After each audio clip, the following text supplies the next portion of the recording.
आपने अभी ओम बिरला जी को देखा कि जब अभिषेक बनर्जी जी हमारे बात कर रहे थे 2016 के वादा की बात कर रहे थे, रोजगार की बात कर रहे थे कि भाई आप जो हर साल आपने 2 करोड़ रोजगार की बात की थी, वो कहाँ है? तो ओम बिरला जी ने रोका। अगर इस तरह से वो टोका टाकी करेंगे तो विपक्ष बिल्कुल हंगामा करेगा। पिछले 10 सालों से लगातार संसद में हंगामा नहीं हो रहा था और आपने देखा पिछले लगातार 10 सालों से क्या कार्य हुए हैं। जो मर्जी आया वो काम किया, ईडब्ल्यूएस लागू कर लिया 3 दिन के अंदर। सरकार डिस्कशन कहाँ कर रही है? मणिपुर पे जब सरकार को डिस्कशन करने के लिए बोला गया तो नहीं की। नीट पे देखिए क्या किया, कभी एक प्रॉपर डिस्कशन नहीं हो रहा है नीट पे। संसद में मानसून सत्र पूर्ण बजट के बाद लगातार हंगामेदार हो रहा है। विपक्ष लगातार बजट को लेकर सवाल उठा रहा है। इस समय हम अब यूथ के साथ हैं। यूथ क्या सोचता है बजट को लेकर? बजट को लेकर क्या सोचते हैं आप? देखिए, कल बजट के ऊपर जो आदरणीय धर्मेंद्र यादव जो कि आजमगढ़ से सांसद हैं, उनका बयान इंट्रोडक्शन भाषण था जिसमें उन्होंने कहा कि आपने स्वामीनाथन जी को नोबेल पुरस्कार दिया है, लेकिन स्वामीनाथन जी की क्या रिपोर्ट थी, उन्होंने एमएसपी के लिए क्या गारंटी की बात करी, आप उसको लागू करिए। आप नोबेल दे के केवल इस बात पे गुमराह कर रहे हैं कि जो है किसानों की जो मांग थी वो पूरी नहीं हुई, किसानों का कर्जा नहीं माफ हुआ, किसानों की आय दुगनी नहीं हुई। बिल्कुल पूरी तरीके से यही मुद्दे हैं देश के और इन्हीं मुद्दों पे अभी फिलहाल जो चुनाव हुआ है, इन्हीं मुद्दों पे चुनाव हुआ है। पर जो सदन जो है, जो हंगामे की भेंट चल रहा है, टैक्स पेयर का करोड़ों रुपया डेली खर्च हो रहा है और विपक्ष लगातार हंगामा खड़ा करके संसद को चलने नहीं दे रहा, उसे कैसे देखते हैं? यही तो भारतीय लोकतंत्र की खूबसूरती है।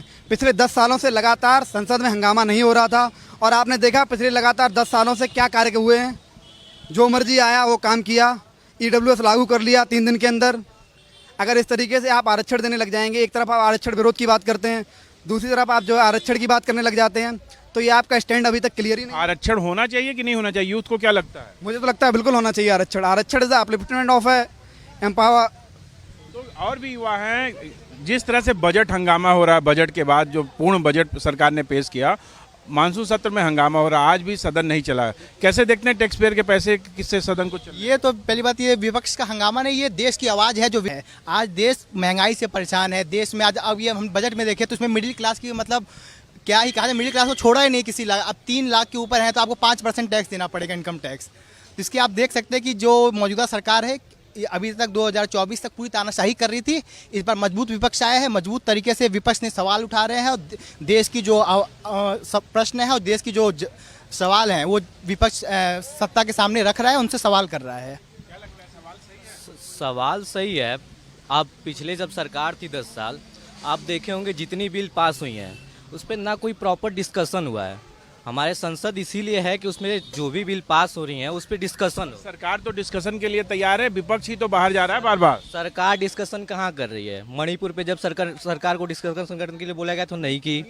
नीट पे देखिए क्या किया, कभी एक प्रॉपर डिस्कशन नहीं हो रहा है नीट पे। तो अब सुप्रीम कोर्ट का फैसला आ गया, अब तो उस पर सवाल उठाने का कोई मतलब ही नहीं। सुप्रीम कोर्ट एक अलग ऑर्गन है और एक हमारा संसद अलग ऑर्गन है। लेजिस्लेचर एक ऑर्गन है, लेजिस्लेशन में एक चर्चा होना चाहिए। जो बिल पास हो रहा है हमारी छात्र की बात है, हमारी फीस हाई कितना हो रहा है, जीएसटी एजुकेशन पे 12% जीएसटी लग रहा है। पहले हम ये देखते थे जब बजट पास होता था कि गरीब वर्ग के लिए क्या दिया जा रहा है, गरीब के लिए कितनी चीज़ें, कितनी पॉलिसीज लाई जा रही हैं। रोजगार, बेरोजगार युवाओं को रोजगार मिलते ही सरकार उनके अकाउंट में पैसा डालेगी, ये क्या सरकार की अच्छी नीति नहीं है? ये नीति कब आई है? ये नीति पहले क्यों नहीं आई? आप देखिए कि कांग्रेस की मैनिफेस्टो में जो जो चीज़ें हैं उसको आप ला के एक नीति बना रहे हैं।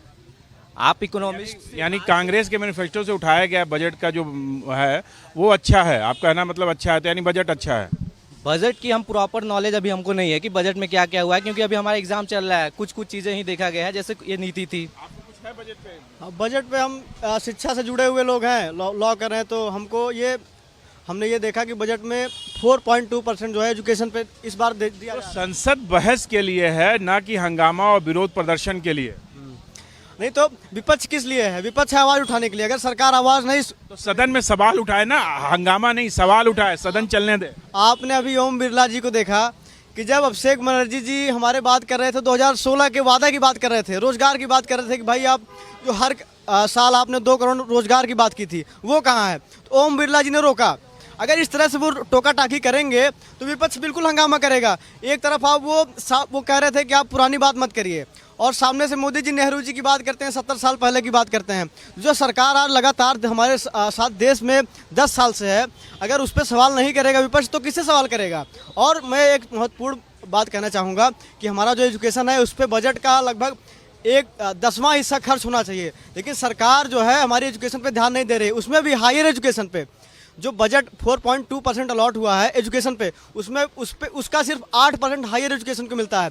प्राइमरी एजुकेशन आप गांव में चले जाइए किस प्रकार से हमारे एकदम लचर व्यवस्था है। तो तमाम यहाँ लोग हैं जो अपनी बातें रखना चाह रहे हैं, अपनी बातें कर रहे हैं, पर सवाल ये उठता है कि क्या टैक्स पेयर के पैसे से चलने वाला पार्लियामेंट, संसद हंगामे की यूं ही भेंट चढ़ता रहेगा?